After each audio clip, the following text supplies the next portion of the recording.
My name's Nick. Hey, Nick, how you doing?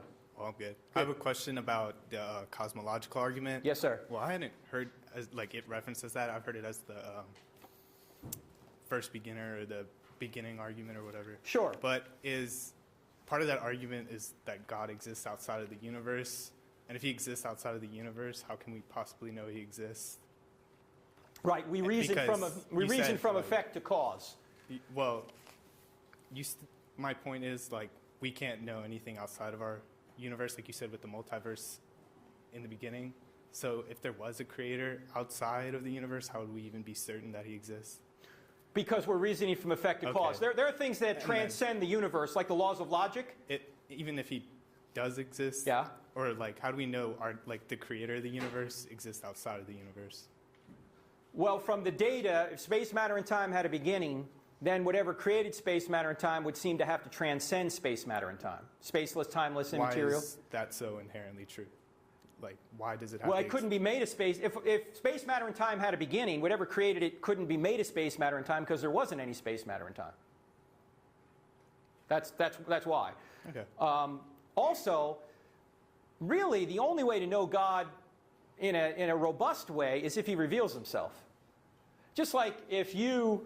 if I wanted to know you, you would have to reveal yourself to me. I could do some research about you and find you, but unless you really wanted to reveal things about yourself, there's no way I or anyone else in this room could figure them out. So we could say that there's a God out there, like a creator God, but we wouldn't know that much about him other than some of the attributes we already mentioned through this, what we call natural revelation, creation, and conscience. We would know that this being is spaceless, timeless, immaterial, is powerful, is personal, is moral because we have this moral law that is self-evident to us. But we wouldn't know some other things about him, like is he coming to save us? We might suspect it. If it was a God, like how do we know the immaterial thing wasn't maybe plural gods or something else? Well, the reason there can't ultimately be plural gods is because there has to be one uncomposed being. The reason is because everything that's composed is put together by a composer. Everything that's made of molecules is composed. It's put together by an external force, okay? The thing that puts everything together... Are you saying like everything has design? Like everything that's in space, matter, and time, like physical things, are composed. They're composed of parts. Yes.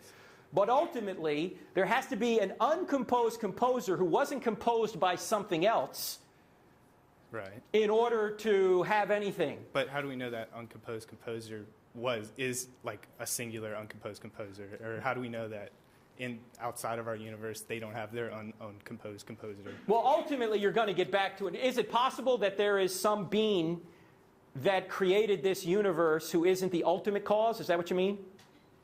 I guess so. I don't know. Yeah, well, it would seem if you philosophically work out the data that the best explanation using what we would call Occam's razor, that you don't multiply causes beyond necessity. Well, that's still only logic in our universe. Like if he is outside. Well, that's what we're supposed to use. We're supposed to use logic. But now we're arguing like whether or not a single outside of our universe creator is truly the optimal one or like the most reasonable one when it's something we couldn't comprehend. Well, no, I think we can comprehend it. In fact, let's look at it this way. Why can there only be one infinite, uncomposed being? And this is kind of a tongue twister, so it's better to see it than for me to say it. Yeah. First of all, an infinite being lacks nothing by definition, right? Yeah, it's everything. Okay. So secondly, for two beings to differ, one must lack something the other has. Right. Right? But a being that lacks something is not infinite.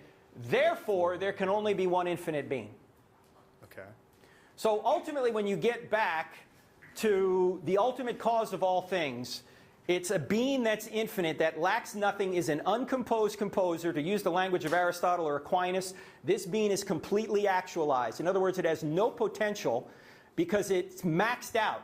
We have potential, right? We can get smarter or dumber, we can get taller or shorter. This being doesn't have those kinds of attributes. It's completely maxed out. And that being, there can only be one of. There can't be two infinite beings.